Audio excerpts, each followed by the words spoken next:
I thought today's game was really good for our young guys, with having 5 freshmen, 3 sophomores.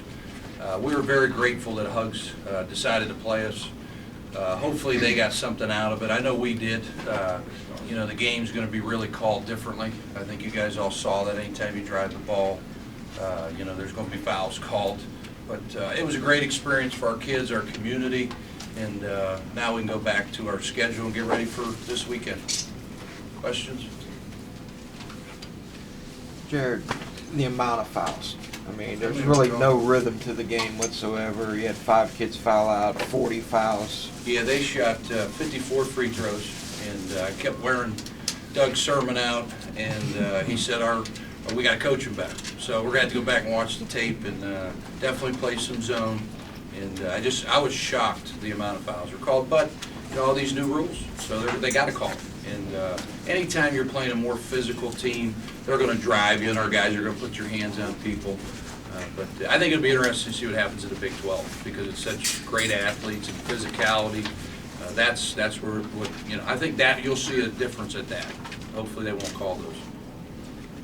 You guys hung with him early. I thought Stevie Browning really, for the most part, the whole game played. He's the one kid I thought that consistently throughout, you know, stepped up and played at their level. Yeah, Stevie competes. He's your typical West Virginia kid, under-recruited, tough, hard-nosed. You know, we thought as a staff we could play with him for a while, you know, and I think we did that, but all those fouls really got us out of rhythm.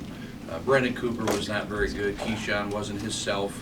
You know, if you're going to try to pull an upset or keep it really close, your upperclassmen got to play a little bit better, but it was good for these freshmen. You know, Caleb Davis, I think, had 13 points. You know, he competed against Jawan Staten and those guys, and you know, it was a fun experience for me. You know, being with Hugs for all these years, recruiting Terry Henderson and spending time with Gary and Wani. You know, I want these guys to get this thing back. You know, as much as everybody does here. So, you know, hopefully we gave them something. You know, they can look at the film and they'll be ready to go on Friday. Jerrod, evaluate West Virginia if you could first. What did you see out of them that you thought was good? What do you think Hugs is going to have to stress to them? I thought Nate Adrian was a lot better than I thought.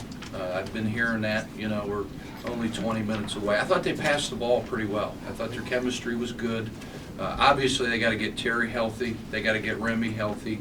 And, you know, obviously losing Holton and Elijah really hurts them. You know, they don't have a whole lot of depth, so these new fouls are going to be crucial, I think, to West Virginia's success to make sure those guys stay out of foul trouble. But I tell you, I like their attitude. I think these kids are definitely on the same page. You know, we watched probably 3 or 4 tapes from last year. You could tell team wasn't on the same page. I thought their bench was into the game.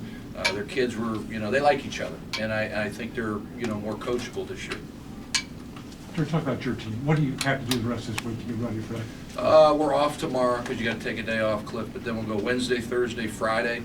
We have a very good Bowie State team coming to Fairmont. They play Duke and also George Washington. We open up with them Saturday in the Joe Retton Classic, and then we play Sunday against Virginia State. So our schedule is very difficult. You know, this game helped us. We got 2 there. We've got Bellarmine, which took Cincinnati, lost to Cincinnati by 10. Later in the year, we got West Liberty. So for a young basketball team, this was a great experience. You know, I got a bunch of young guys that were playing high school basketball last year. Now they're playing the state's team, and you know, I'm sure that it'll be an experience to always remember. Do you think that the new rules will greatly affect all the basketball, all the college basketball? I think every level. You know, I flew down to see Duke versus Bowie State last week, and it was the same thing. It was a foul fest. You know, Coach K was on the court, ranting and raving, and then the next thing you know, there was 9 calls in a row, kind of like tonight with Hugs with those guys. But that's why we had to play zone, and then they start making shots. You know, you just got to pick your poison with those guys. But I don't know. I think you're going to see a lot more zone. You know, you keep reading all that, but it's crazy. I definitely don't like it. It ought to put like a help side defense in or something like the NBA has where you can't help and make it a one-on-one game. There was 3 possessions where my guys literally fell down and they called a foul. You know, it was like almost comical, but I guess that's how they got to call it. Any other questions for Coach Calhoun? Thank you, Coach.